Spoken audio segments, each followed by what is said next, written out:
So, why does marriage matter? It is not a man made institution, but it's a covenant relationship designed by God that brings a lot of benefits to a couple.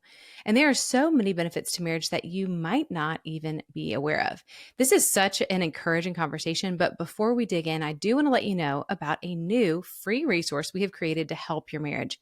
It's 17 questions every couple should ask about technology. Tech is an issue in most marriages these days, so use this free resource to help you navigate it well in your marriage. You can get the questions by going to awesomemarriage.com or using the link in today's show notes. So let's just start off with getting on the table biblically. What are the purposes of marriage?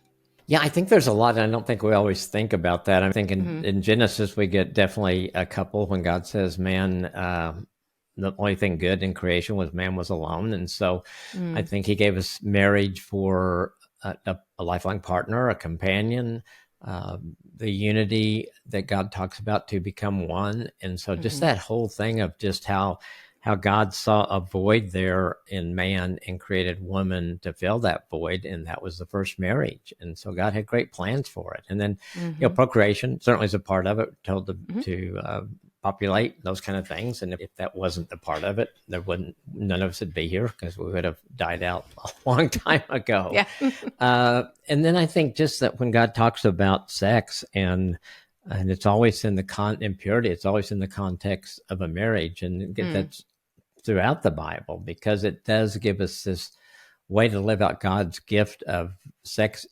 in marriage in the way that God intended it to be. So that sexual intimacy in marriage and sexual purity, sexual relationship was designed by God to be fulfilled in the context of a Christian marriage and a marriage. And so that's a huge part. Then I think there's just that whole thing of just what I've seen in Nancy and I over the years. And I think Paul talks about that this part, husband and wife support each other. We love each other. We submit to each other. We serve each other. We care for each other. I mean, just some of the things that day to day help us value what a marriage really is when we live that out with each other. And I think marriage is also, it talks about Christ's love for the church. So it's a symbol of God's love for his people, and then the husband's love for his wife, and compares it to Christ's love for the church. So we're able to reflect God's love in that.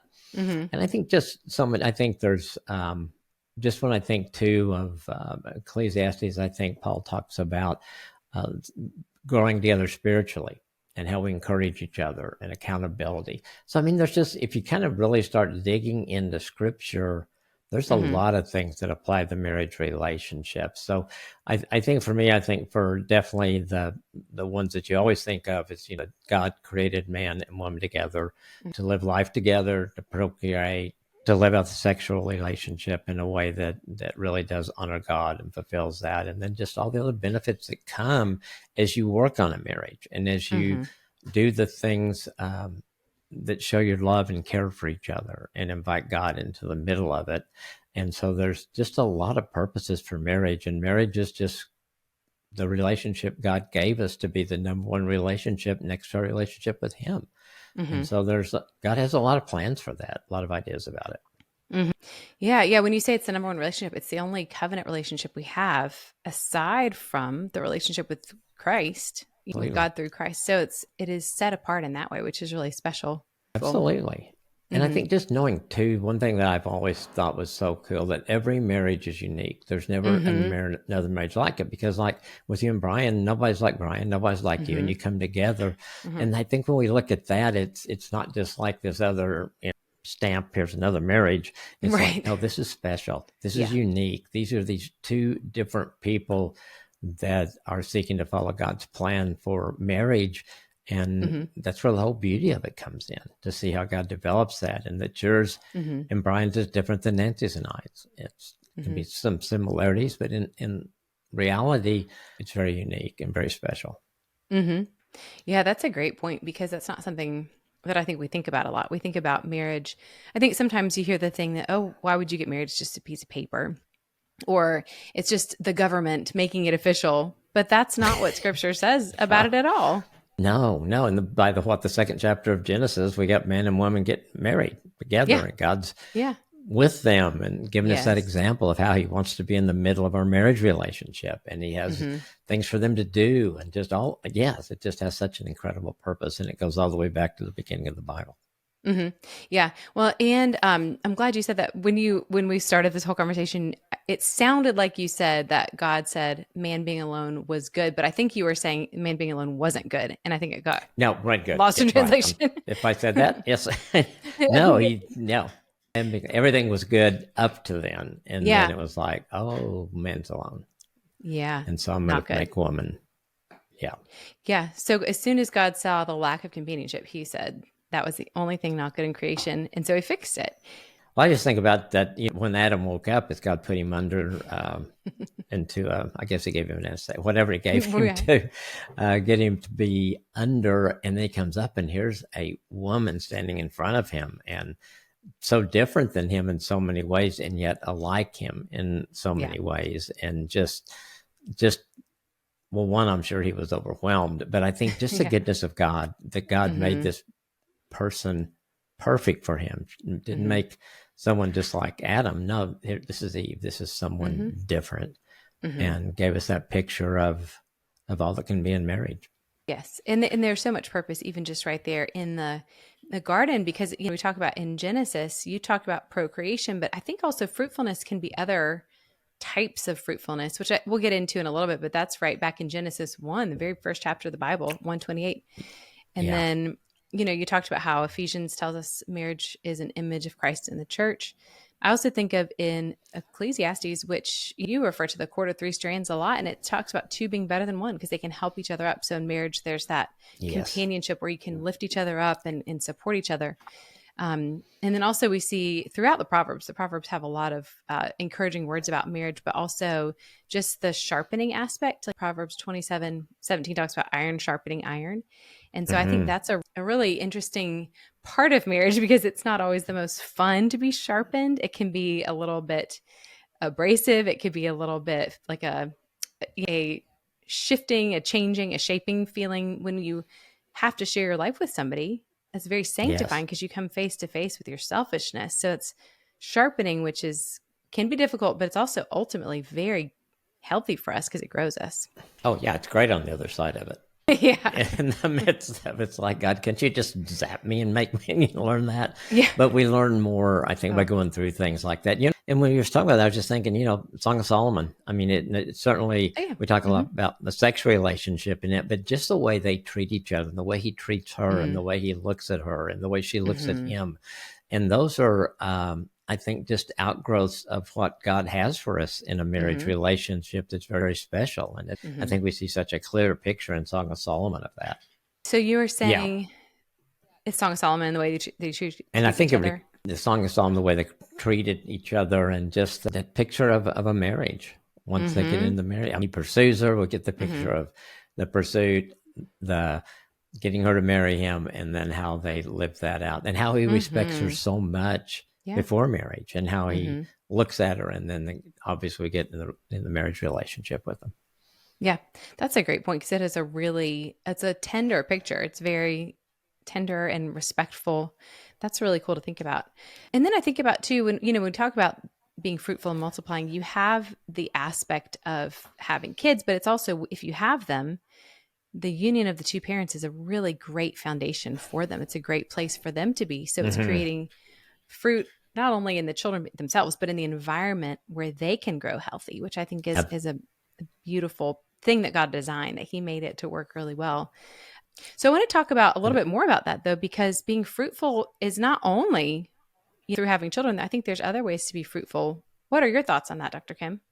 Oh yeah, I think so. And one of the things that I do when I teach prep for marriage is I list the fruit of the Spirit that are in the Bible, and ask them which ones they feel like are most important in a marriage relationship. And usually all of them, you get a class of 50 to 60 people or 100 people, that usually every one of them somebody endorses and said, this is important to me. So I think it really helps us if we look at love, joy, peace, patience, kindness, goodness, faithfulness, gentleness, and self-control, that those really do give us a picture of the things when those are in marriage, Mm-hmm. when we really love each other, when we get the joy of being married together, when there's peace in our homes, we are Mm-hmm. patient with each other, we're kind to each other, we're good to each other, the faithfulness, being gentle, self-control. It was interesting. Usually the top two or three, faithfulness, and I think that's a reflection of our culture. It Mm-hmm. was, and maybe that's been forever that people would have tried, but that usually is one of the top three. Love is one of the top three, and the others can kind of vary. Self-control is always up there a lot. Patience is up there a lot, but faithfulness and love seem to always be the top two every time I do that kind of, okay, you pick your three and then we'll go through and raise your hand when it's one of the three that you picked.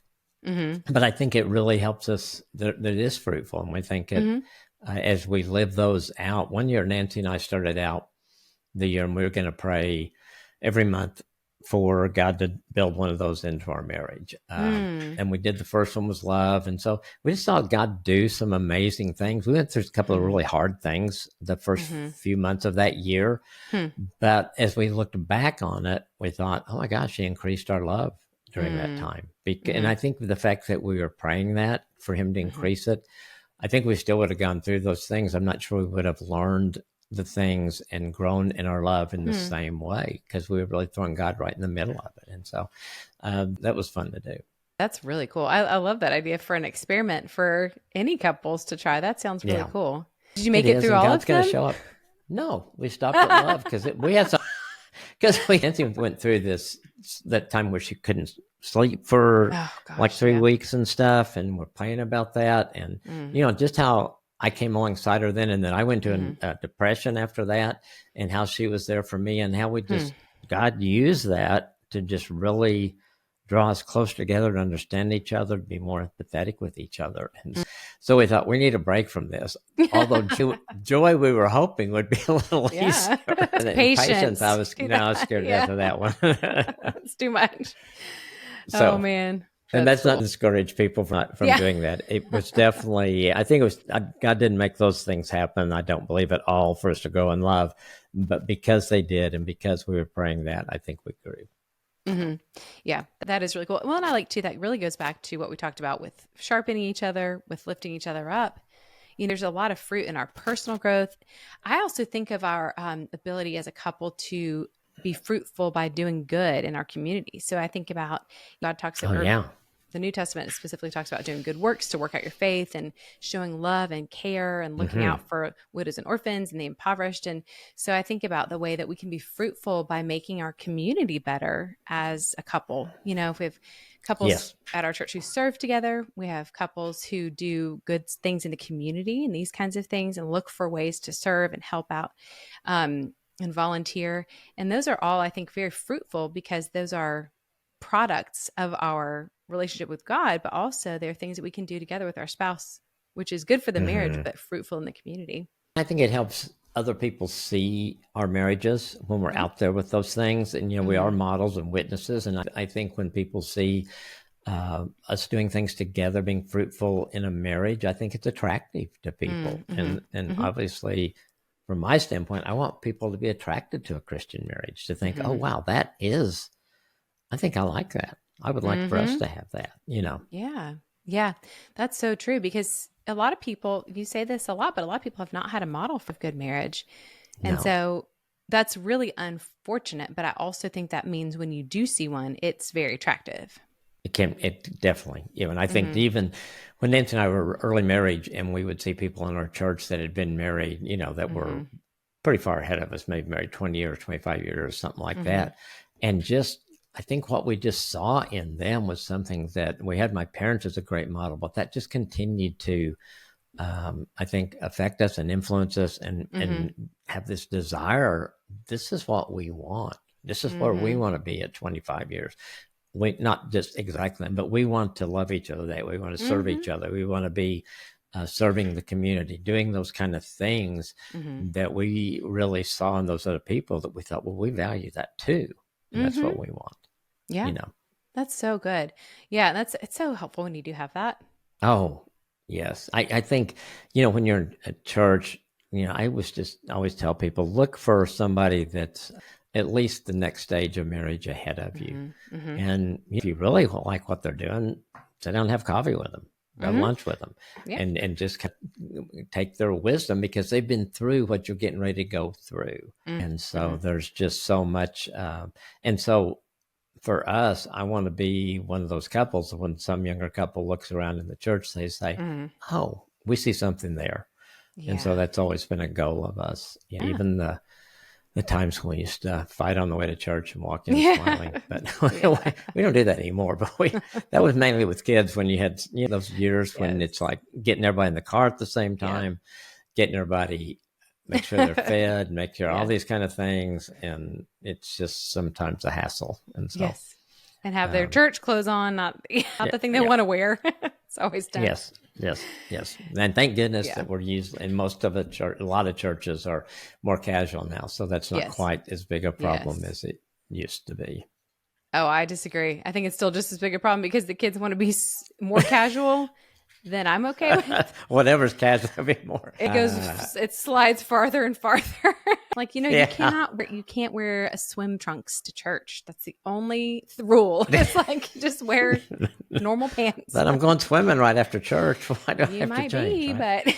but it's not. Yeah, I'm a stickler for and that what's well, personally. don't you see the kids, the young ones, and you can just see the parents gave up that morning because of what they have on. We just gave up. Get in the car.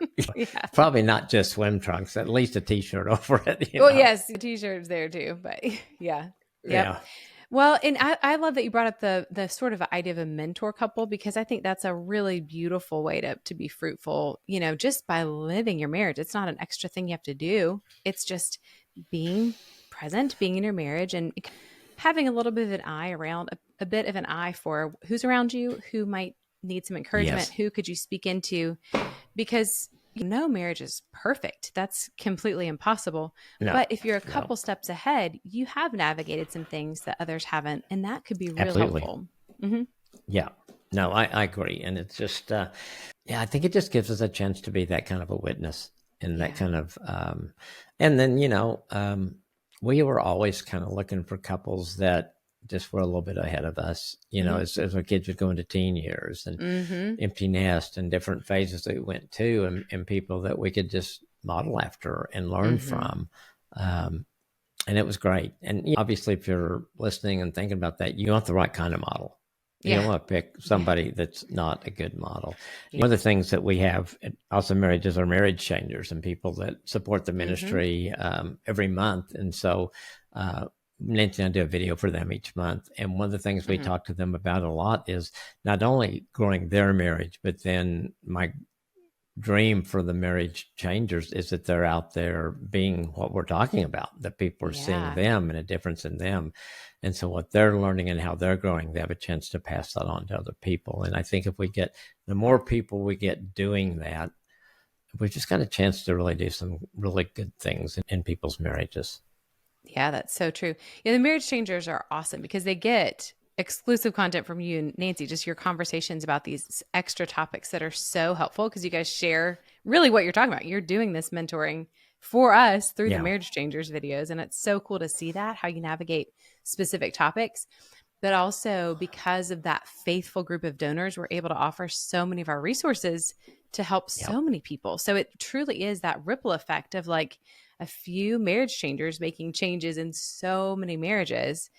And then the mentorship and you guys modeling the mentorship for us to then reflect. I think it's just a really cool, encouraging side of what we get to do here and what we get to take away from the internet space into our, in-person lives. To live it out. And you can put some stuff in the show notes. We'd love for anybody to join because it's a special group. I've just seen as it grows, just knowing that God's using that in some powerful ways. No, that's so true. Well, yeah, we'll have that in the show notes, of course. Everything will be there. So I'm wondering too, we've touched on this next question a little bit already, but how can a husband and wife reflect an image of Christ's love for the church? Well, I always think of what Christ did for the church, for us, was sacrifice. I mean, obviously, he sacrificed his life. But I think for us in marriage, it was learning. We'll never get there perfectly. I know we won't. But trying to put each other's needs, Nancy's needs before mine, I think that's really important. Another one that we strive for that I don't think we'll ever get, but I don't think we lower the standard, and that's just unconditional acceptance of each other. Where we get to that point where we're embracing each other's strengths and weaknesses and differences, Jesus accepts us unconditionally, and don't have to clean ourselves up to go to him. And so just learning to accept the other person. If there's something they're struggling with, certainly pray for them, about that. But just that, I think serving each other is such an important thing. Jesus did it. I just always think of him washing his disciples' feet. What a humble servanthood there. And that's really the way that he wants me to serve Nancy. Not necessarily washing her feet all the time, Right. but just to be selfless in that. The other thing I think is forgiveness. I mean, it's such a huge thing in our culture, and people have trouble forgiving because they think they've been wronged, and so they hold on to that unforgiveness. And when you bring that to it, just doesn't work in a marriage. It doesn't work in any relationship. Yeah. Certainly doesn't work in the marriage relationship. So I think as we forgive each other, show grace for each other, those are just really powerful things. So, I mean, those are some things I thought of, that just how we reflect that in our marriage relationships. And as we're doing those things, hopefully others see that or notice that, or even it just helps us have our marriage more like God wanted it to be and designed it to be. And he gave us some great examples. Yeah, he did. Yeah. I mean, all those things are directly from the life of Jesus. So those are great ways to show his love. That's so cool. It's cool too, because all those things make a marriage great. Yes, they do. And I think sometimes we get discouraged. I think we would get discouraged and think, we'll never get this. And I think we finally realize we probably won't, but we're going to be so much better because we strive for that. And every day that is our goal. And if we fail, we can show grace for each other and forgive and start again the next day. And so instead of getting discouraged, I think Nancy and I got to where we said, well, this is just a process. And if we look back, I think we'll say, we're a lot better at it than we're 20 years ago or 30 years ago.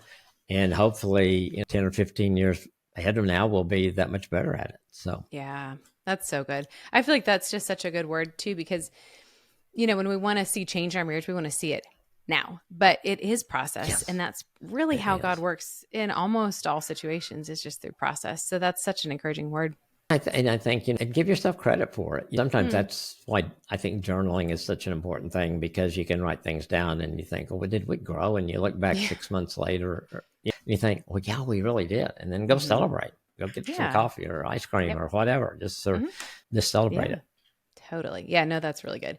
That's really good. And I think all of these are such life-giving principles that, like, if your marriage has these, it's going to be better off. But you're right. Taking time to recognize that and say, hey, we've grown in this.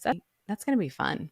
And I think maybe I'm conscious of it because I see that people, how people struggle in the counseling room. I see those that do make it through, and just sometimes even their whole countenance change from the first time they come in, and they're sitting as far on that couch apart from each other as they can. And then at some point they come in, they're sitting next to each other, or they're holding hands together. I'm thinking it's just so cool just to see that, and their whole countenance changes. And so, just continuing to know that with God's help, we can overcome just almost anything. Yeah, that's so good. So let's talk about one of the other ideas of marriage is, reflecting Christ's love, reflecting the good works and the fruit. If we're thinking about the light of God's love and sharing that light, how can a marriage be a light outside the home? We've talked about some ways, through serving, through mentorship. How can a marriage be a light outside and inside the home? Well, I think that as we love each other and love others the way God loves us, and then just treating other people with grace, and when we're both doing that together, I think that makes a real change and impact on people. I think serving together, there's so many opportunities to do that. And I love it when Nancy and I do those kind of things. We're volunteering for something, or feeding people, or just we've taught kids Sunday school together before. And just those kind of things where you're doing that together, that really, I think, can be a light as people see you doing those things together. Certainly witnessing together, and whether that's just lifestyle or actual saying things to other people, I think that's a way to be a light outside We've talked about mentoring, Mm-hmm. but doing that, intentional. We do not have a couple right now that we're mentoring. We have had different couples off and on, and we love doing that. And I think Nancy and I agree that we always learn a lot from them too. And we just do. God just seems to use that. But that's a way to be a light. Just if someone asks you to be a mentor, first thing you're gonna think is, I'm not equipped for this. Yeah. But just trust God and trust the fact that this couple saw something in you that made them ask you. Yeah. And so sometimes we don't give ourselves credit of how we can really come alongside, help some other people. And I think we talk a lot about how prayers had such an impact on our marriage. So I think praying together, intercessory prayer, praying for other people, praying for our nation, world, things like that, it just helps us be a light. And then, a lot of times, and we've got a lot of good friends that we're real open about, we prayed for that, and this is what we saw God do, and some things like that. So prayer for us is, I think, a pretty private thing together. But then when God answers prayer, like he does, we want to tell everybody about it. We want to tell them what God did. Yeah. Yeah. That's really cool when you get to see that. Yes, exactly. Yeah. Those are great. Those are really good. And I think that those all just inject sort of a sense of purpose and mission that when you're praying for things, if you're looking for ways to help other people, then you're kind of on this adventure together in your marriage where you're looking for opportunities, which is really cool. That's a great way to put it. It is an adventure when you think about it. Yeah. And when you look at it like that, it really is fun. And it's fun to talk about the things that we've seen God do through us, or something like that. It's really cool. Yeah. And I just think about too, when you talked about like just the way people can speak life and bring life as couples, I think I can think of couples I know who don't do that. And there's certain people who, when you're around them, we all have known somebody at some point in our life, when you're around them, it just kind of feels like a wet blanket of negativity is around is on you. And you don't want to be around that. But then there are people who are the life bringers. And so I try to picture, the real life-giving people in my life and think, how can I have that effect? That's the effect I want to have on my community and not the opposite. And so when you picture the fact that you could be bringing that into your community, whether it's at work or church or home, anything, it's like, oh yeah, okay, that's worth working for. Even if it means thinking a little differently, acting a little differently, that's going to bring so much more energy and life and light into the world. Absolutely. Yeah. Yeah. So why does it matter to have purpose in marriage? What does that do for a couple? Well, I think it unites us to start with. I think it gives us this shared sense of direction, purpose. I think it inspires us, encourages us to, like if we've got an objective or we're serving together, whatever, I think it inspires us to continue to do those things. I think it strengthens us.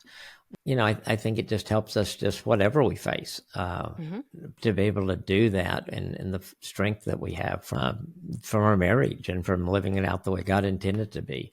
I think for us, I think over time, as we've grown, it encourages us to continue to grow, not personally, spiritually, to be more like Christ, because we're never going to get there in this life for sure. And so as we see ourselves grow, I think in those areas, it encourages us to kind of keep on growing. I think we realized a long time ago, it wasn't like we were going to get this down and then we're going to coast for a while. It just, that's not the way it works. And so you just want to continue to do that. And then I think one of the really important things, it creates a legacy for our family, friends, people that know us, see us, those kind of things. And I think that is really important. That is really important. That's so good. Yeah, because I love that all of these things, I've said it, but I'll say it again. All these things that God calls us to do bring glory to God. They bring joy and life and peace to us, but they also bring a lot of light and encouragement and love to others. So it's all very generative and very uplifting for not just us, but across the board. I think so. I think that, I don't know when we really locked in on, probably when we had more grandkids, when we started thinking more of the legacy thing than we probably did with just kids for some reason. Maybe we thought of it some with kids, but I think it became, I don't know, something like God just laid on our hearts. We have a real responsibility here to impress on these kids.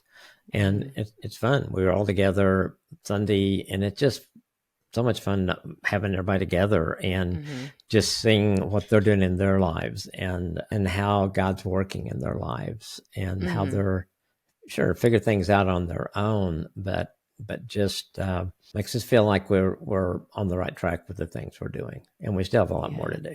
That's cool. That's a great vision for us. So, Dr. Kim, this has been a really inspiring and encouraging conversation about biblical purposes for marriage. Do you have any final piece of advice for us today?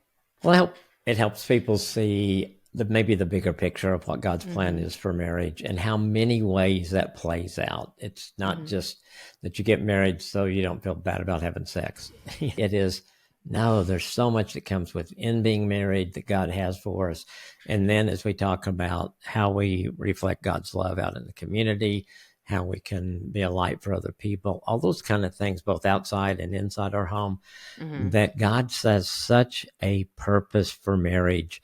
And it's such another example of God's great design, how much he loves us and how much he cares for us and the things he gives us opportunities for. So hopefully it helps people see just that bigger picture that of God's whole plan for marriage and a marriage relationship and how good it is.